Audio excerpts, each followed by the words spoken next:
India America വ്യാപാര കരാർ രാഹുൽ ഗാന്ധിയെ സഭയിൽ സംസാരിക്കാൻ അനുവദിക്കാത്തത് തുടങ്ങിയ വിഷയങ്ങളിൽ പാർലമെന്റിൽ പ്രതിഷേധം ശക്തമാക്കാൻ പ്രതിപക്ഷം. ബജറ്റ് ചർച്ചയുമായി സഹകരിക്കുമെന്നതിൽ പ്രതിപക്ഷ നിലപാട് ഇന്നറിയാം. ചർച്ചയുമായി സഹകരിക്കണമെന്ന നിലപാടാണ് ഇന്ത്യ സഖ്യത്തിലെ ചില പാർട്ടികൾക്ക്. രാകേഷ് വിവരങ്ങളുമായി ചേരുകയാണ്. രാകേഷ്, നിരവധി വിഷയങ്ങളുണ്ട് പ്രതിപക്ഷത്തിന് മുന്നിൽ. അതിൽ പ്രധാനം ഈ റഷ്യൻ എണ്ണയുമായി ബന്ധപ്പെട്ട് ഇത്തരം കാര്യങ്ങളിൽ സംസാരിക്കാൻ പ്രതിപക്ഷത്തെ അനുവദിക്കുന്നില്ല എന്ന പരാതി, പ്രത്യേകിച്ച് രാഹുൽ ഗാന്ധി അനുവദിക്കുന്നില്ല എന്ന പരാതി ആദ്യം മുതലുണ്ട്. പ്രധാനമന്ത്രി പാർലമെന്റിന്റെ ലോക്സഭയിൽ പ്രസംഗിക്കാത്ത പശ്ചാത്തലമുണ്ട്. രാജ്യസഭയിൽ മാത്രമാണ് പ്രസംഗിച്ചത്. ഇത്തരം ഒരുപാട് വിഷയങ്ങളുണ്ട് പ്രതിപക്ഷത്തിന് മുന്നിൽ.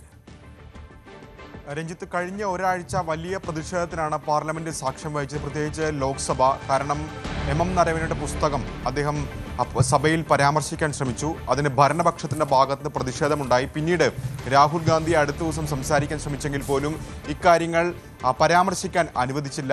രാഹുൽ ഗാന്ധി പിന്നീട് സംസാരിക്കാനും അനുവദിച്ചില്ല. ഇതേ തുടർന്ന് വലിയ പ്രതിഷേധത്തിലേക്ക് പ്രതിപക്ഷം പോയി. ഒപ്പം ഇന്ത്യ US വ്യാപാര കരാർ കൂടി ഉയർത്തി പ്രതിപക്ഷം പ്രതിഷേധിച്ചോടെ പൂർണ്ണമായും കഴിഞ്ഞ ഒരാഴ്ച ലോക്സഭ സ്തംഭിക്കുന്ന നിലയിലേക്കാണ് കാര്യങ്ങൾ പോയത്. കാരണം ലോക്സഭ സമ്മേളിച്ച മണിക്കൂറുകൾ നോക്കുമ്പോൾ തന്നെ നമുക്ക് അക്കാര്യം വ്യക്തമാവുകയും ചെയ്യും. കാരണം ലോക്സഭ ആകെ സമ്മേളിച്ചത്, ഈ ബജറ്റ് സമ്മേളനത്തിൽ ആകെ സമ്മേളിച്ചത് 7 മണിക്കൂർ 41 മിനിറ്റാണ്. അതിൽ തന്നെ ഏതാണ്ട് 25 മണിക്കൂർ ലോക്സഭയ്ക്ക് പ്രതിപക്ഷ ബഹളത്തെ തുടർന്ന്, പ്രതിഷേധത്തെ തുടർന്ന് നഷ്ടപ്പെടുകയും ചെയ്തു.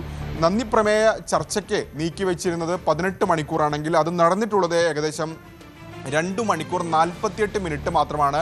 കാരണം രാഹുൽ ഗാന്ധിക്ക് സംസാരിക്കാൻ അനുവദിക്കാതെ തുടർന്ന് വലിയ പ്രതിഷേധം പിന്നീടുണ്ടായി. പിന്നെയെല്ലാം സഭ സമ്മേളിച്ചപ്പോഴൊക്കെ തന്നെ പ്രതിപക്ഷത്തിന്റെ പ്രതിഷേധം തുടരുകയായിരുന്നു.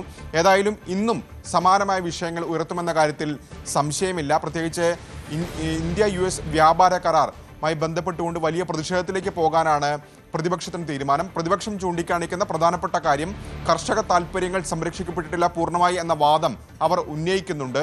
ഇതുകൂടാതെ റഷ്യൻ എണ്ണയുമായി ബന്ധപ്പെട്ടുകൊണ്ട് ചില വിശദീകരണം സർക്കാർ നൽകേണ്ടതുണ്ട്. കാരണം റഷ്യയിൽ നിന്ന് എണ്ണ വാങ്ങുന്നത് ഒഴിവാക്കുമെന്ന കാര്യത്തിൽ സർക്കാർ ഇപ്പോഴും പ്രതികരിച്ചിട്ടില്ല. അപ്പോൾ സർക്കാർ ഒളിച്ചു കളിക്കുന്നു, അമേരിക്കയ്ക്ക് മുന്നിൽ കീഴടങ്ങുന്നു എന്ന വാദം പ്രതിപക്ഷം ചൂണ്ടിക്കാണിക്കുന്നുണ്ട്. കാരണം കഴിഞ്ഞ ദിവസങ്ങളിലൊക്കെ തന്നെ അവരുടെ പ്രതിഷേധം അക്കാര്യം കൂടി ചൂണ്ടിക്കാണിച്ചുകൊണ്ടായിരുന്നു. അതിന് കൂടുതൽ ശക്തി പകരും ഇന്ന് എന്ന കാര്യത്തിൽ സംശയമില്ല. കൂടാതെ 8 MP ഇപ്പോഴും സസ്പെൻഷനിലാണുള്ളത്. അവരുടെ പ്രതിഷേധവും പാർലമെന്റ് കവാടത്തിൽ തുടരും. അങ്ങനെ ഒരു കഴിഞ്ഞ ആഴ്ച എന്താണോ സംഭവിച്ചത് അതിൻ്റെ സമാനമായ സാഹചര്യം തുടരാൻ തന്നെയാണ് സാധ്യത. ലോക്സഭയിൽ പ്രധാനമന്ത്രിക്ക് നന്ദിപ്രമേയ ചർച്ചയ്ക്ക് മറുപടി പറയാൻ കഴിയാത്ത അസാധാരണ സാഹചര്യം കൂടി ഇത്തവണ ഉണ്ടായി. അതിനുശേഷം ബജറ്റ് ചർച്ച വ്യാഴാഴ്ച ലോക്സഭയിൽ ആരംഭിക്കേണ്ടതായിരുന്നു. പക്ഷേ ഇതുവരെ ചർച്ച തുടങ്ങാൻ സാധിച്ചിട്ടില്ല. അങ്ങനെ നോക്കുകയാണെങ്കിൽ ഇന്ന് പ്രതിപക്ഷം എന്ത് നിലപാട് സ്വീകരിക്കുമെന്നുള്ളത് നിർണായകമായ കാര്യമാണ്. ഏതായാലും രാവിലെ യോഗം ചേരുന്നുണ്ട് പ്രതിപക്ഷ പാർട്ടികൾ. അതിൽ ബജറ്റ് ചർച്ചയുമായി സഹകരിക്കണോ തുടങ്ങിയ കാര്യങ്ങൾ തീരുമാനമെടുക്കും. ഏതായാലും ചില പാർട്ടികൾക്കെങ്കിലും ബജറ്റ് ചർച്ചയിൽ പങ്കാളികളാകാം അല്ലെങ്കിൽ സഹകരിക്കണം എന്ന നിലപാടുണ്ട്. അപ്പോൾ രാവിലെ ചേരുന്ന യോഗത്തിൽ ഒരു തീരുമാനം ഏതായാലും പ്രതിപക്ഷ പാർട്ടികൾ കൈക്കൊള്ളും. രഞ്ജിത്ത്, അതാണ് പ്രധാനപ്പെട്ട കാര്യം. ഒപ്പം ഈ നേരത്തെ പറഞ്ഞതുപോലെ പ്രധാനമന്ത്രി പാർലമെന്റിൽ ലോക്സഭയിൽ പ്രസംഗിക്കാതിരിക്കുന്നു. അത് വർഷങ്ങൾക്ക് ശേഷമാണ് ഇങ്ങനെ പ്രധാനമന്ത്രി മറുപടി പറയാതിരിക്കുന്നത്. അത് പ്രതിപക്ഷത്തിൻ്റെ വലിയ പ്രതിഷേധത്തിനെ തുടർന്നാണ് എന്ന് സ്പീക്കറൊക്കെ പറഞ്ഞ പശ്ചാത്തലമുണ്ടായിരുന്നു. തൻ്റെ ഉപദേശപ്രകാരമാണ് മോദി ലോക്സഭയിൽ എത്താതിരുന്നത് എന്ന്. നമുക്കറിയാം, വർദ്ധിത വീര്യത്തോടെ ആഞ്ഞടിക്കുന്ന ഒരു പ്രതിപക്ഷത്തെയാണ് ഈ സഭാ സമ്മേളനത്തിൽ ഉടനീളം കാണുന്നത്. അതിന് അവർക്ക് നിരവധി വിഷയങ്ങളുമുണ്ട്. പല ചോദ്യങ്ങൾക്കും കൃത്യമായ മറുപടി പറയാത്ത ഒരു സർക്കാരുമുണ്ട്. അത് ഒരുപക്ഷേ മോദിയുടെ ഈ ഭരണകാലയളവിൽ ആദ്യമായി ആയിരിക്കാം പ്രതിപക്ഷത്തിന് ഇത്ര വലിയ ആക്രമണം മോദിയും ഭരണപക്ഷവും ഒക്കെ നേരിടേണ്ടി വരുന്നത്. സമാനമായി തന്നെ പല വിഷയങ്ങളും ഇപ്പോൾ റഷ്യൻ എണ്ണ വാങ്ങുന്നതുമായി ബന്ധപ്പെട്ട് രാകേഷ് പറഞ്ഞു, കൃത്യമായൊരു വ്യക്തത വരുത്തുന്നില്ല. അതിലൊന്നും പ്രസ്താവനയിൽ, സംയുക്ത പ്രസ്താവനയൊന്നും അതിൻ്റെ വിശദാംശങ്ങളില്ല. ഒപ്പം കർഷകരുടെ താല്പര്യങ്ങൾ സംരക്ഷിക്കുമോ എന്നതിൽ ചില വിശദീകരണങ്ങളല്ലാതെ അതിൻ്റെ ഒരു വ്യക്തതയിലേക്ക് കാര്യങ്ങൾ വരുന്നില്ല. അതൊക്കെ കൃത്യമായി ഇനിയും അവതരിപ്പിക്കാൻ ഭരണപക്ഷം തയ്യാറാകുമോ? വ്യക്തത വരുത്താൻ ഭരണപക്ഷം തയ്യാറാകുമോ? രഞ്ജിത്ത്, ഈ സഭാ സമ്മേളനം തുടങ്ങുമ്പോൾ പ്രതിപക്ഷത്തിന്റെ കൈവശം വലിയ ആയുധങ്ങൾ സർക്കാരിനെതിരെ അല്ലെങ്കിൽ വിവാദ വിഷയങ്ങൾ ഉണ്ടായിരുന്നില്ല. തൊഴിലുറപ്പ് പദ്ധതി അത് ഒഴിവാക്കിയതായിരുന്നു പ്രതിപക്ഷം ആദ്യ ദിനങ്ങളിലൊക്കെ തന്നെ ഉന്നയിച്ചിരുന്നത്. ഈ കാലയളവിൽ തന്നെ സഭയ്ക്ക് പുറത്തുമൊക്കെ അവർ പ്രതിഷേധം സംഘടിപ്പിച്ചു.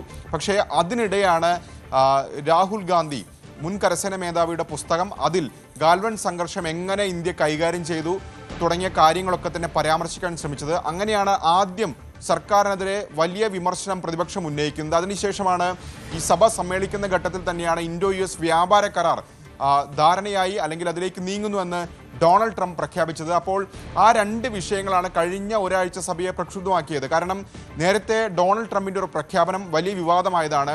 ഇന്ത്യയും പാകിസ്ഥാനും തമ്മിലുള്ള സംഘർഷം അത് വെടിനിർത്തൽ കരാറിലേക്ക് എത്തി എന്ന പ്രഖ്യാപനമൊക്കെ തന്നെ ഡൊണാൾഡ് ട്രംപാണ് നടത്തുന്നത്. അപ്പോൾ സ്വാഭാവികമായും ഇന്ത്യയുടെ ആഭ്യന്തര കാര്യങ്ങളിൽ അല്ലെങ്കിൽ രാജ്യവുമായി ബന്ധപ്പെട്ട കാര്യങ്ങൾ അറിയേണ്ടത് US പ്രസിഡന്റിനല്ല എന്നുള്ള വലിയ വിമർശനം അന്ന് തന്നെ ഉന്നയിക്കുന്നതാണ്. അപ്പോൾ സ്വാഭാവികമായും അതിന് അക്കാര്യങ്ങൾ ഉന്നയിച്ചുകൊണ്ട് സർക്കാരിനെതിരെ വിമർശനങ്ങൾ കടുപ്പിക്കും എന്ന കാര്യത്തിൽ സംശയമില്ല.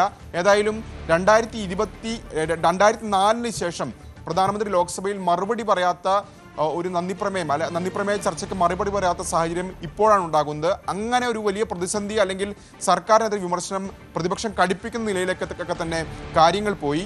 ഏതായാലും ഇന്ന് കഴിഞ്ഞ ആഴ്ച രാഹുൽ ഗാന്ധിക്ക് പ്രസംഗിക്കാൻ അനുവദിക്കാത്തതാണ് പ്രധാനപ്പെട്ട വിഷയമായി വന്നെങ്കിൽ ഇന്ന് അത് മാറാൻ സാധ്യതയുണ്ട്. പകരം US-മായി ഒപ്പുവെച്ച കരാറിലെ വിഷയങ്ങൾ മുൻനിർത്തിക്കൊണ്ട് അതിൽ സർക്കാർ ഒളിച്ചു കളിക്കുന്ന കാര്യങ്ങൾ ചൂണ്ടിക്കാണിച്ചുകൊണ്ടായിരിക്കും ഇന്ന് ഏതായാലും പ്രതിപക്ഷം പ്രതിഷേധത്തിലേക്ക് കടക്കുക എന്ന കാര്യത്തിൽ സംശയമില്ല. അങ്ങനെയെങ്കിൽ രണ്ട് സഭകളും സമ്മേളിച്ച ഉടൻ തന്നെ നടുത്തരത്തിലുള്ള പ്രതിഷേധത്തിലേക്ക് പ്രതിപക്ഷം കടക്കാനും സാധ്യതയുണ്ട്. രഞ്ജിത്ത്. രാകേഷ് വിവരങ്ങൾ പങ്കുവെക്കുന്നു. കൂടുതൽ വാർത്തകൾക്ക് News 18 Keralam YouTube channel subscribe ചെയ്യുക.